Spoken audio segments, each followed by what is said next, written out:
Halo my friend, Assalamualaikum. Kita hari ini mau ngebahas masih mengenai email handphone karena masih banyak banget teman-teman yang masih kurang paham. Jadi nggak semua handphone yang harus atau wajib didaftarkan saat kamu pulang ke Indonesia. Handphone apa saja yang tidak harus atau tidak wajib didaftarkan? Yang pertama adalah handphone yang dibeli di Indonesia, ya. Jadi kalau teman-teman dulu membeli handphonenya di Indonesia, ya tidak perlu didaftarkan atau diregistrasi ulang. Tidak perlu didaftarkan emailnya lagi saat kamu landing di Indonesia. Jadi kalau kamu punya handphone yang handphonenya tuh dibeli di Indonesia, kemudian pergi ke luar negeri, bekerja di luar negeri di Malaysia, kemudian pulang, handphone kamu tidak perlu didaftarkan atau tidak perlu diregistrasi emailnya, karena itu sudah otomatis terregistrasi, ya.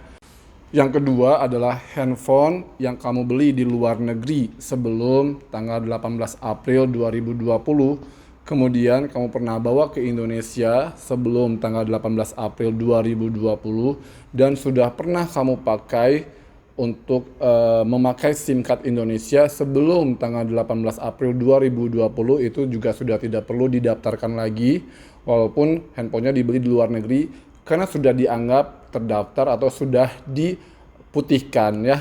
Jadi dimaafkan, tidak perlu berdaftar begitu.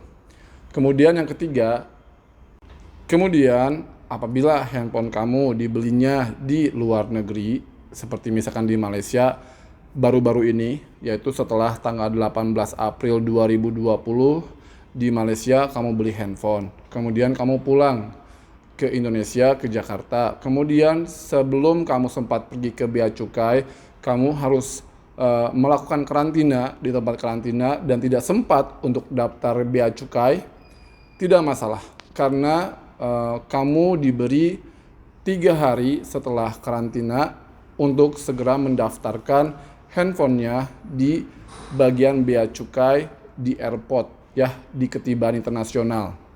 Jadi ketika kamu landing, terus kamu harus segera karantina, nggak sempet tuh pergi ke Bea Cukai karena harus segera karantina, tidak masalah. 3 hari maksimum setelah menyelesaikan karantina, kamu kembali ke airport, ya, untuk daftar di Bea Cukai, mendaftarkan registrasi emailnya. Kenapa sih Ariki nggak bisa didaftarkan di tempat lain, harus ke airport, harus kembali lagi ke airport? Ya, karena hanya di airport saja, hanya di Bea Cukai airport saja, di tempat kamu tiba, kamu bisa dapat pembebasan pajak yang 500 US dollar atau pajak handphone di bawah 7 juta.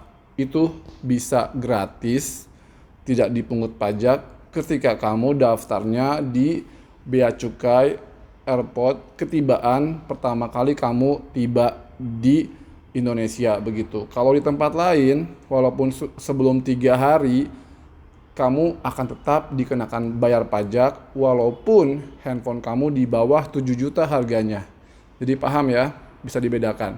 Dan kalau kamu pemegang kartu NPWP, kartu pajak Indonesia, sebaiknya dibawa, ditunjukkan, karena bagi mereka yang punya kartu NPWP, kalaupun bayar pajak, pajaknya hanya 10% saja. Sementara buat yang tidak punya NPWP, pajaknya 20%, jadi akan lebih mahal. Paham ya? Lalu kemudian, apakah HP turis orang asing gitu ya, yang datang ke Indonesia harus diregister juga handphone emailnya? Jawabannya tidak. Untuk turis yang hanya berkunjung untuk beberapa hari atau minggu saja di Indonesia, maka tidak perlu untuk mendaftarkan handphonenya di Bea Cukai. Jadi kalau turis atau warga negara asing, if you are a foreigner, you want to visit Indonesia, you don't have to apply for, or you don't have to register your phone in Bea Cukai division in the airport, because you can just directly go to the SIM card provider, any provider in Indonesia, to get Indonesian atau local SIM card in Indonesia without any registration, and you can use that SIM card maximum to 90 days atau 90 hari aja. Jadi untuk WNA atau warga negara asing or foreigner yang mau datang ke Indonesia untuk tujuan turis atau tujuan-tujuan lain yang hanya beberapa hari saja atau beberapa minggu saja, you don't have to register your phone, nggak perlu registrasi handphonenya, karena kamu bisa langsung pergi ke gerai SIM card mana aja, gerai SIM card lokal di Indonesia untuk mendapatkan SIM card Indonesia, and you can use that SIM card maximum for 90 days, bisa digunakan untuk 90 hari maksimum ya.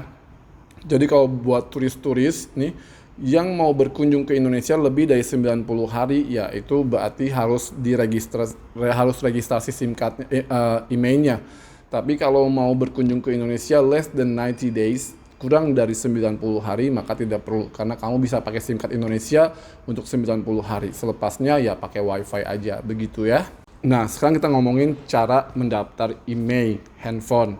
Ketika kamu mau pulang ke Indonesia, kamu harus sudah punya tiket pesawat terbang. Nah, di tiket pesawat terbang itu ada kode booking penerbangan atau kode booking ferry. Nah, jadi hanya yang sudah punya tiket kepulangan yang bisa mendaftar online untuk registrasi email. Daftarnya di mana? Di sini. www.beacukai.go.id. Di sini ya. Registration, kamu isi borangnya. Kenapa harus punya tiket dulu? Karena di situ ada ditanyakan nomor tiket penerbangan atau nomor ferry-nya. Jadi, of course, kamu harus sudah punya tiket penerbangan sebelum kamu mendaftar email kamu secara online.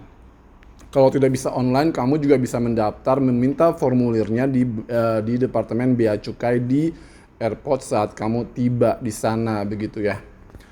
Kemudian kalau kamu daftarnya setelah karantina, apa saja sih prosedur yang harus dibawa? 3 hari setelah karantina maksimum ya, 3 hari. Jadi setelah karantina 1 hari kamu bisa langsung daftar, atau maksimum 3 hari paling lambat. Setelah karantina kamu kembali ke airport dengan membawa paspor. Kedua, boarding pass atau tiket. Ketiga, surat selesai menjalani karantina untuk mendaftar email. Jadi apa aja persyaratannya kalau kamu daftar email setelah karantina? Pertama, paspor. Kedua, boarding pass atau tiket. Ketiga, bukti sudah menyelesaikan karantina ya, bawa suratnya. Begitu. Gampang kan? Gampang dong. Nah, kemudian apabila kamu lupa banget, habis karantina juga kamu lupa mendaftarkan email, jangan khawatir karena kamu masih punya waktu 60 hari. Maksimal 60 hari kamu bisa mendaftarkan email kamu sebelum handphone kamu diblokir. Jadi kalau kamu lupa nih, kamu baru ingat, sudah 4 hari, sudah 5 hari gitu, sudah lewat untuk daftar email. Kamu jangan khawatir, kamu masih bisa mendaftar email paling lambat 60 hari setelah kedatangan ya. 60 hari setelah kedatangan kamu bisa register email kamu di tempat bea cukai terdekat dengan tempat kamu tinggal. Tapi yang ini akan dikenakan bayaran pajak walaupun handphone kamu di bawah $500 atau walaupun harga handphone kamu di bawah 7 jutaan. Karena kamu terlambat dan lupa meregistrasi email, maka harus bayar pajak. Bayar pajak yang punya NPWP hanya 10% saja, dan yang tidak punya NPWP 20% pajaknya. Paham kan? Kalau masih bingung, masih nggak paham juga, boleh ditulis di komen di bawah ini ya pertanyaan kamu, atau juga langsung ke Instagram saya, Kang Ricky Official. Bisa ngobrol di sana, di follow dan share video ini ke teman-teman kamu yang lain biar mereka pun tahu ya, dan kamu pun jadi lebih tahu. Subscribe channel ini. Cerita Ricky pamit. Assalamualaikum.